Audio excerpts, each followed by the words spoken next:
Let's go now to Ashtabula County. It is where family members of the man shot and killed by law enforcement in Conneaut are questioning that decision to open fire. Your Ashtabula County reporter Clay Lepard digs into what happened and why police were there in the first place.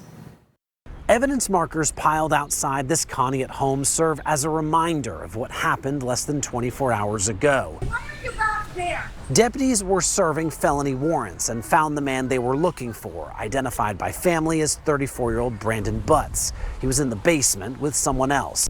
When they removed the other person, deputies say, quote, during the extraction, perceiving an immediate threat, sheriff's deputies and a Conneaut Police Department officer fired at the individual, resulting in a fatality. No, I don't think Brandon was an imminent threat. I really don't. You know, was he scared and was he not wanting to go? Sure, but I think that they could have gone about it differently. BCI records shown to News 5 reveal investigators collected more than 40 shell casings found that day. Court paperwork says this all started as 4 misdemeanors last December, including failure to comply. Family and friends say he was using an e-bike without a permit. We spoke with several of Brandon's family members who over and over said, I don't understand why. Why was that level of force used? Why did deputies fire so many shots? Why did Brandon have to die?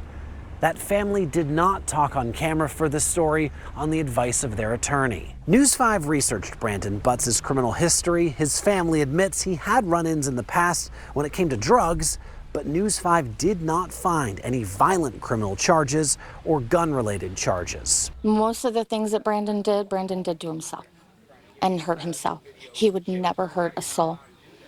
Would never hurt a soul. The family insisting Brandon did not have a gun that day. BCI is not discussing specifics of the case, and both the Conneaut Police Department and the Ashtabula County Sheriff's Office declined to speak directly with News 5 and address any of the family's concerns. Now, that family's left to grieve. I can't tell you how many times I'd pull into the driveway and, hey, Brandon, I got this going on with my car. And he'd spend 10, 15, 20 minutes, half hour, and I was like, okay, how much do I owe? He goes, get out of here. Lawnmowers, he fixed my golf cart, he fixed everything. He was very good mechanically, and I was never afraid of him because he wasn't that kind of a person. I'm not going to say that Brandon was perfect because none of us are, but I'll tell you what, Brandon had a heart of gold. In Conneaut, your Ashtabula County reporter, Clay Lepard.